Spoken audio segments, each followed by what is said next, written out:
Première vidéo, j'avais déjà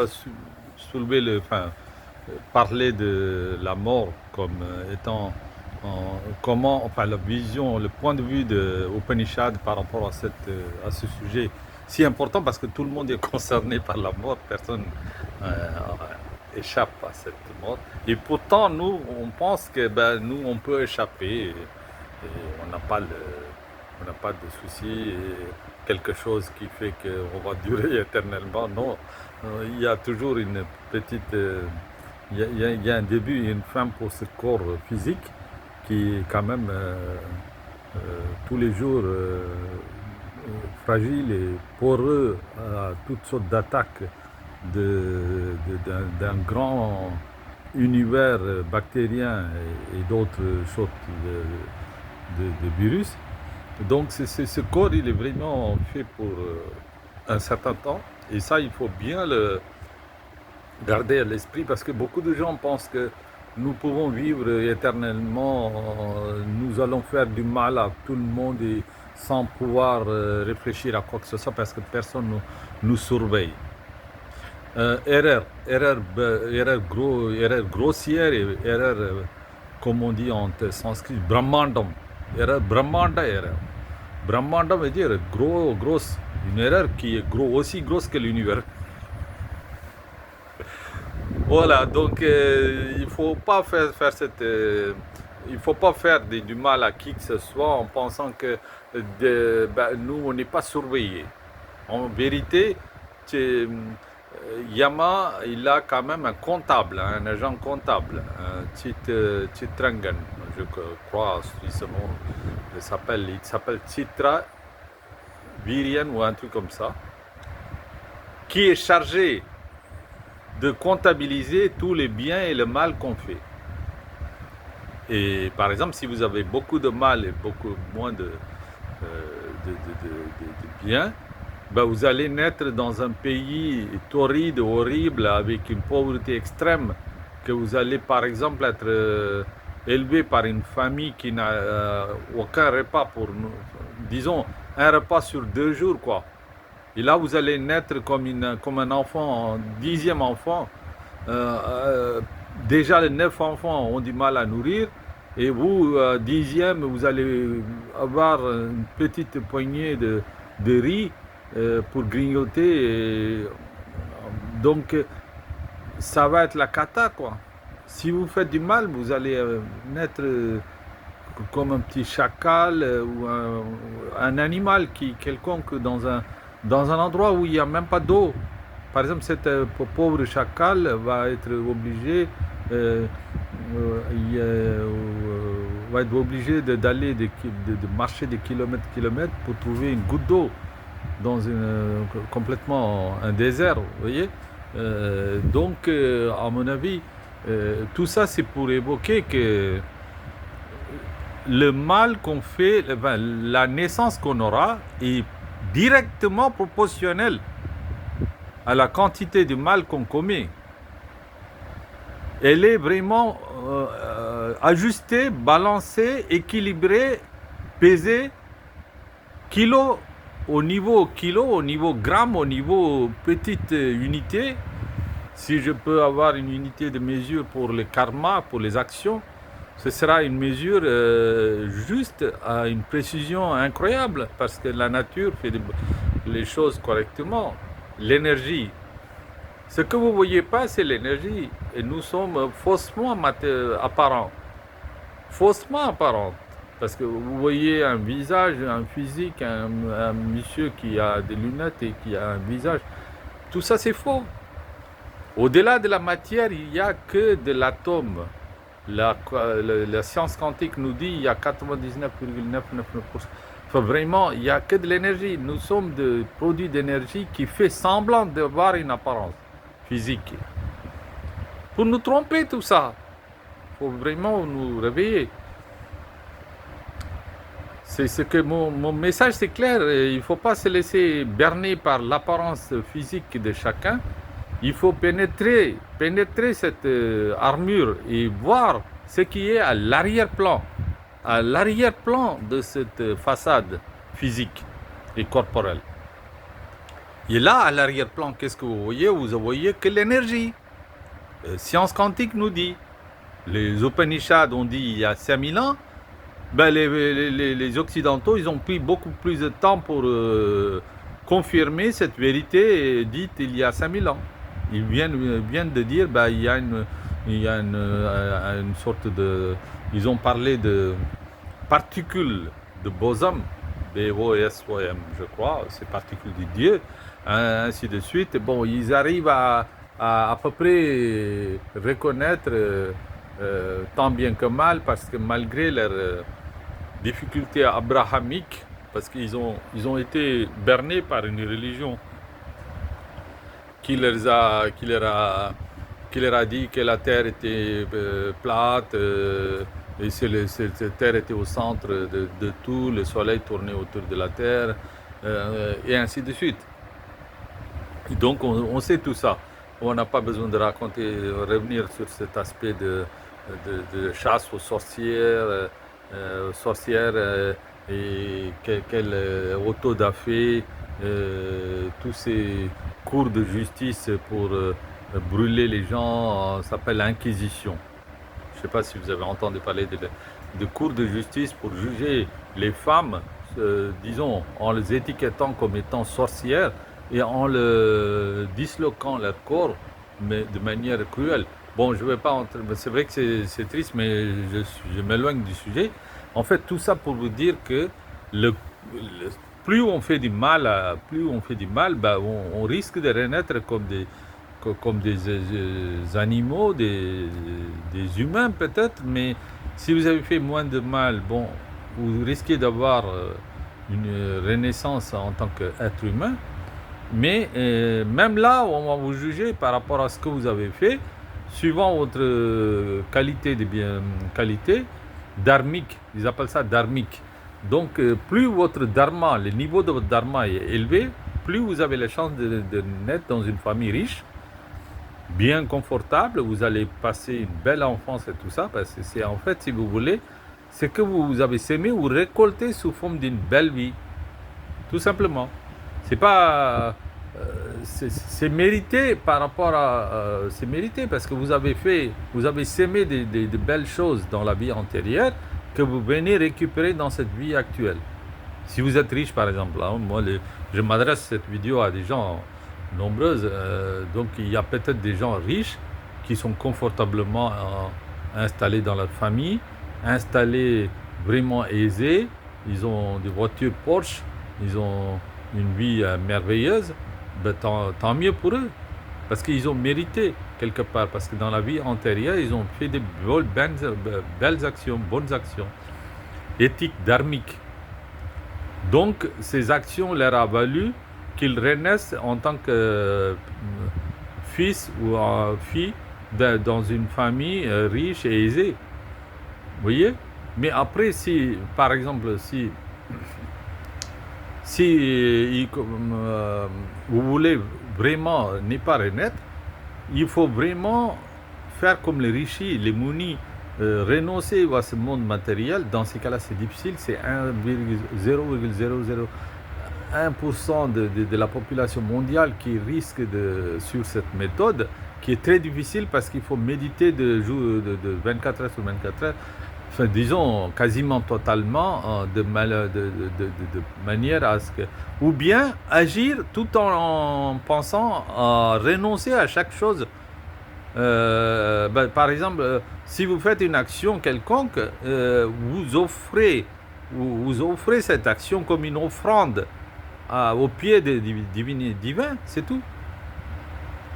Vous considérez votre action comme étant quelque chose comme une offrande à une divinité, et ben, après, ben, comme ça, vous offrez, comme vous offrez dans un temple, dans un plateau de bananes, de coco, ben, vous offrez pareil, mais à la place de coco, vous avez une bonne action. Vos actions à vous. Tous les jours, vous agissez, ben, ces actions sont offertes en tant qu'offrande à la divinité énergétique, donc de manière à ce que cette divinité reprenne les charges de vos actions et pas vous. Votre ego n'est pas touché. Donc, vous échappez à l'emprise karmique. Je suis en train de vous dire quelque chose d'important. La solution pour échapper à l'emprise karmique. Si vous offrez vous-même comme une offrande au pied de divin, au Seigneur Krishna, ce qui est écrit dans le Bhagavad Gita, j'invente rien. Dans le Bhagavad Gita, c'est écrit comme ça. Si vous venez à moi, vous offrez votre ego complètement, vous offrez tout ce que vous avez en vous, et vous faites vos actions, et vos actions, vous les offrez aussi à moi. Chaque fois que vous offrez vos actions, ces actions sont exemptées, exonérées de l'emprise karmique.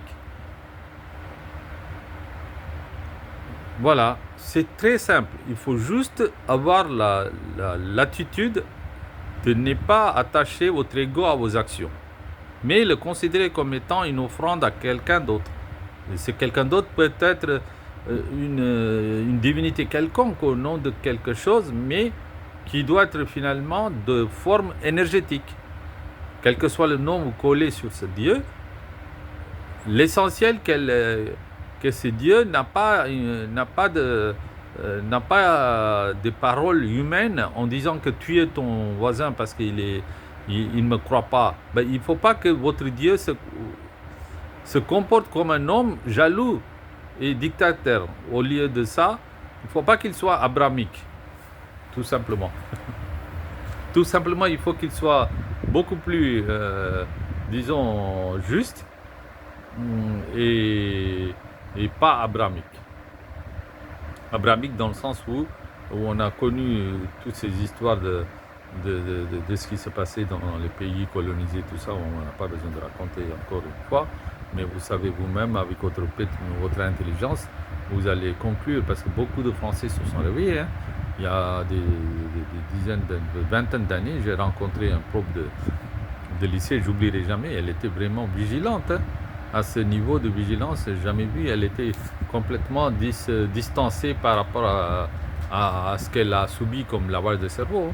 Donc, si à La Réunion, on n'a pas encore la possibilité, ben, c'est dommage, mais parce qu'en France, non, c'est pas le cas. Même si certains ici, quand ils arrivent, ils optent pour... ils font le miroir. En fait, il y a un effet miroir. On copie sur la façon d'être dans l'environnement où on va s'insérer. Ça, c'est normal. Mais logiquement, les gens doivent réfléchir par eux-mêmes quelle est la position, parce que plus vous réfléchissez par vous-même, par votre cerveau, par votre intellect, en ne faisant attention à rien, parce que ça c'est une religion, c'est pas une religion d'ailleurs, l'hindouisme c'est un art de vivre. Hein. Bon, là ce qu'on est en train de dire, par rapport à cette chose, on revient sur le sujet, parce que là je suis en train de partir encore une deuxième fois sur un autre sujet qui n'est pas bon. Nous, on revient sur notre sujet de ce que les actions ont fructifié en tant que conséquence karmique pour nous. Ça, c'est notre souci de tous, hein, y compris moi. Donc, chaque fois que je pense, il faut que je pense que cette pensée est offerte à la divinité. Donc ma pensée, mes paroles, mes actions, comment dire, tout ce que je fais, tout ce que je parle, tout ce que je pense, il faut que ce soit une offrande à Krishna, à Seigneur Krishna. Au Seigneur Krishna n'est qu'un nom, mais c'est la forme énergétique, symboliquement. Donc il faut que vous offrez à cet univers, à cette force cosmique qui nous gère, à lui, au Seigneur qui est en haut, qui est partout, en bas, droite, gauche, partout, qui nous omniprésent, cette énergie qui nous fait une épreuve sur Terre en nous surveillant que notre comportement, tout ça. nous sommes surveillés.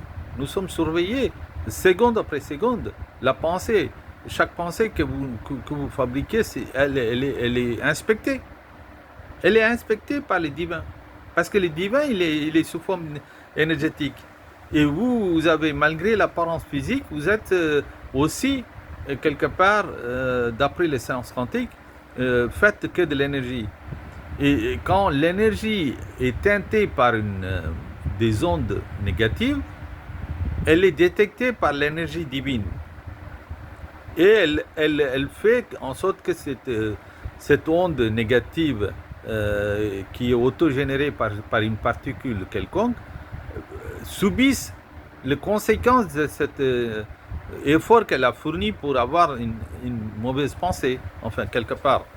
Parce que c'est vrai que c'est un peu compliqué, mais ce que je vous dis, vous avez compris. Tout simplement, si en fait, c'est pas comme si vous habitez, c'est pas comme si nous sommes dans un monde matériel. On est dans un monde invisible d'énergie. Et donc, les lois qui s'appliquent dans ce monde invisible d'énergie sont comment dirais-je, sont interconnectées. En fait, c'est cet aspect interconnecté. Tout ce que vous faites, il y a une conséquence. Tout le monde est connecté et toute la pensée que vous générez, ben, ça peut toucher d'autres personnes. Et donc, la personne qui génère une pensée elle-même, elle a quand même un libre arbitre. En fait, là, l'homme dispose d'un libre arbitre qui est, à cause de ce cadeau libre arbitre, qu'il est vulnérable. Parce que c'est parce qu'il a ce don de penser par soi-même qu'on lui demande des responsabilités. Ben moi, j'aurais aimé que Dieu nous dise, ben non, je pense une chose et moi, ben non, en fait, c'est pas comme ça, en fait, c'est toi qui fais naître la pensée, ben moi, j'aurais pas la responsabilité. Mais non, l'homme, il a la responsabilité de sa pensée.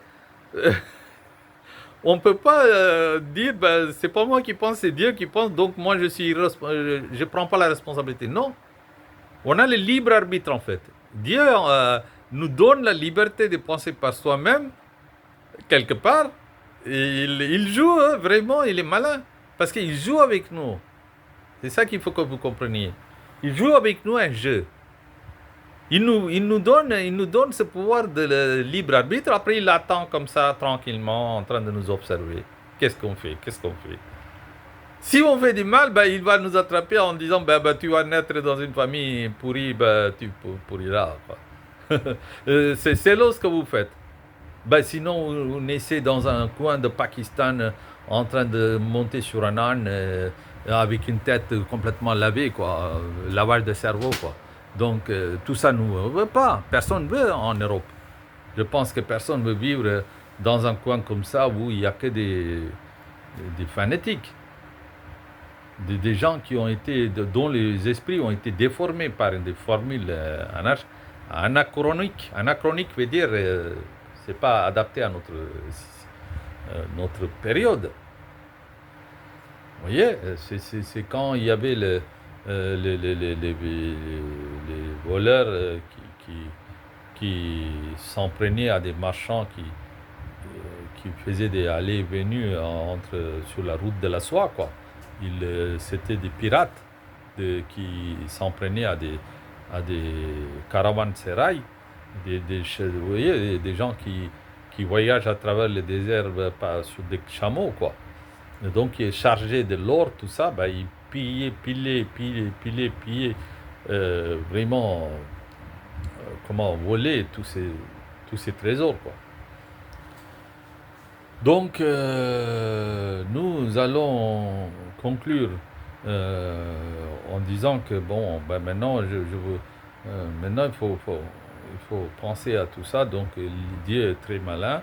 Il est là à l'intérieur de nous, en train de nous surveiller en tant qu'observateur. Vous voyez, il est Shakshi. Shakshi veut dire quelqu'un qui surveille. Le spectateur. Nous sommes il est comment il est spectateur seulement, il n'agit pas. Il nous donne le libre arbitre d'agir à sa place. C'est ça qu'il faut que vous... Je répète, hein, parce que beaucoup de gens peuvent ne pas comprendre les subtilités de ces choses. Euh, il faut que moi, il faut que j'arrive à sortir avec des mots corrects pour vous transmettre ce message, c'est-à-dire nous avons la chance d'avoir ce libre arbitre, la liberté de penser par notre propre, propre source, on va dire, notre effort. Donc, Dieu nous demande d'être responsable de ce qu'on a fait comme effort pour pondre une pensée. Par exemple, si vous avez fait un effort pour penser dans telle ou telle direction, vous êtes automatiquement coincé dans le sens où on vous demandera des comptes. C'est ainsi.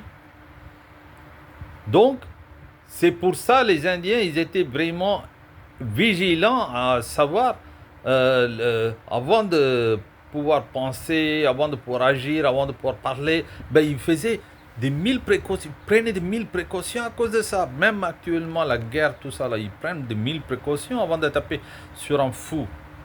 Même sur un fou, il faut réfléchir parce que le dharma existe chez nous. On a l'éthique qui vient. Donc on considère tout ça, on est vraiment. Mais même si leur façon d'agir peut être comme anarchique et fou, ben nous, on doit faire le part des choses. Mais par contre, il ne faut pas oublier de donner à ceux qui font du mal autour la punition qu'ils méritent si vous êtes, si vous avez acquis à la naissance même un sens de dharma. Vous voyez, le swadharma veut dire pour chacun un swadharma. C'est quelqu'un qui rend service à la société. Dans ce sens-là, il protège la société. Donc, si son rôle de protection n'est pas vraiment correctement mené, il a quelque part fait une erreur. Il n'a pas fait une justice à sa naissance. Parce que la mission qu'on lui demande de par sa naissance, c'est de pouvoir protéger les autres comme un soldat. Par exemple, si vous avez tendance à avoir le plus de rajas en vous, une sorte de qualité qui s'appelle rajas, ça veut dire que vous êtes beaucoup plus prêt à faire le travail des soldats. Mais dans ces cas-là, on vous demandera compte sur cette mission-là. Si un intellectuel qui a beaucoup plus de sattva, c'est un intellectuel, un professeur, on vous demandera que les comptes, c'est est-ce que vous avez enseigné correctement ou pas. Si vous avez beaucoup plus de rajas, tamas mélangés, enfin c'est un mélange. Bon, je ne veux pas entrer trop dans ce chapitre-là. Lisez Bhagavad Gita. Et donc, moi, tout ce que j'ai envie de dire, faites attention quand nous sommes vivants, nous sommes tous touchés, y compris moi d'ailleurs, je dirais, on fait attention, on sait qu'on est surveillé. Parce que du moment que cette apparence qui est Maya, parce que le monde il est constitué d'une apparence physique apparemment apparente, apparemment c'est une vision apparente, mais à l'intérieur il n'y a que du vide. Ça, c'est vraiment difficile à comprendre parce que beaucoup n'ont pas l'accès à la science quantique. Ils n'ont pas étudié la science quantique. Ils ne savent pas qu'au-delà de la matière, il n'y a que de l'énergie. Vous voyez? C'est ça le souci de nos étudiants, nos gens. Ils n'ont pas encore réfléchi sur cet aspect vide de tout ce qu'on voit. Visiblement, il y a quelque chose de solide devant nous, une montagne. Mais à l'intérieur de cette montagne, il n'y a que de l'énergie. Et ça, on le voit quand on inspecte ces morceaux de rocher. C'est ça que je voulais dire. Après, sur cet aspect Shakshi, cet observateur silencieux qui est à l'intérieur de nous, la conscience qui nous observe, le Shakshi, le témoin silencieux, le spectateur qui regarde le spectacle avec de la distance, ils observent le système mental, corps mental fonctionner de loin, il observe. Mais il est à l'intérieur de nous, il est en train de nous observer. Le système mental que nous avons acquis à la naissance jusqu'à la mort, ce système mental et physique, comment il fonctionne, il est en train de nous observer. Qui? Quelqu'un qui est à l'intérieur de nous. Qui? Cette conscience, ce témoin silencieux qui observe chaque pensée à nous, qui vient de nous, chaque action qu'on fait, chaque parole qu'on émet. Il est en train de nous observer. C'est pour ça que je répète, les Upanishads, il faut les lire, il faut le Bhagavad Gita, il faut les lire, lire, lire.